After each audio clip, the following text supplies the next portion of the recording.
Welcome to Caracomp Insider, where high-tech facial recognition meets real-world intelligence.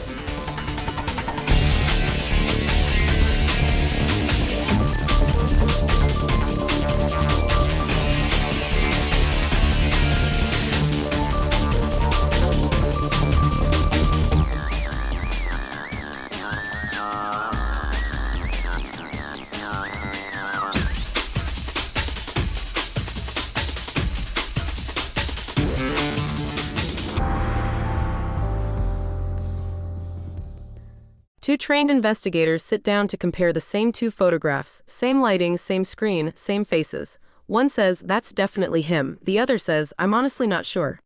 And here's the part that stops you cold. Neither of them is wrong. Their brains are physically wired to see that face differently, and the wiring came from their DNA. Now, why should you care about a lab study on twins and brain scans? Because you do this every single day. You glance at someone across the street and think, "I know that person." You scroll past a photo and feel certain it's your cousin. That feeling of certainty, that "I'm sure," feels like fact. It feels like your eyes just reported the truth. But according to twin studies published in Nature and on the National Institutes of Health Research Library, that confidence is partly genetic. So how does something as personal as recognizing a face turn out to be written into your genes? Let's start with where faces get processed. Deep in your brain, mostly on the right side, sits a small region called the fusiform face area. Researchers just call it the FFA. It's a specialist. This little patch lights up far more for faces than for anything else. Not for words, not for buildings, just faces. It's the part of you that recognizes your mom in a crowd before you've even thought about it. Now here's what the twin studies found. Scientists compared identical twins who share all their DNA against fraternal twins who share about half. When both looked at the same faces, the identical twins' brains lit up in patterns that were far more alike than the fraternal twins. That's the fingerprint of genetics. If your genes shape it, identical twins should match more closely. And they did. But it gets more specific than that. According to a Nature Communications study of over 400 twins, this genetic effect was strong for faces and places, and much weaker for reading text. So your genes aren't making you good at looking at things in general. They're tuning one narrow circuit, the face circuit. Picture your face processing system like a radio receiver. Everyone's tuned to the same station, the photo in front of you.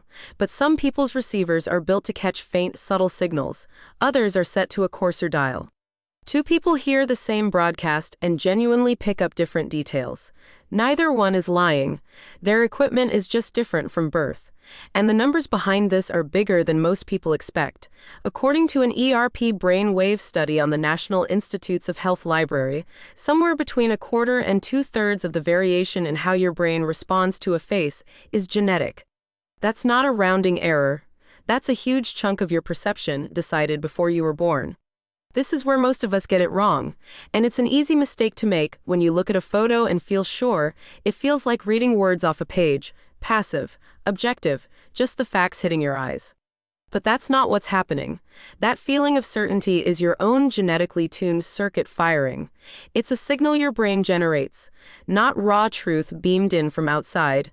There's even a genetic detail in the biochemistry. According to a scientific report study, people with a particular version of a gene called COMT, which controls a brain chemical tied to focus, were better at recognizing faces. So your genes don't just shape the shape of the circuit, they tune its chemistry too. So the aha moment is this. Confidence is not evidence. When someone says, "I'm certain it's him," that's not a photograph of reality. It's a readout from a biological instrument that's unique to them, and no two instruments are calibrated the same way. Let me leave you with the simple version. Your brain has a special spot just for faces, and your genes decide how sharply it works. That's why two honest people can look at the same photo and feel totally different levels of sure. And that's exactly why serious facial comparison can't rely on gut feeling.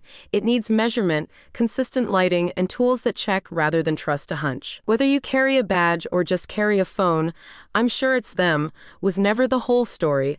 It's your biology talking, and now you know it. The written version goes deeper. Links below. Now you know something most people in this industry don't. Use it. And when you're ready to put it to work, caracomp.com. We'll see you tomorrow.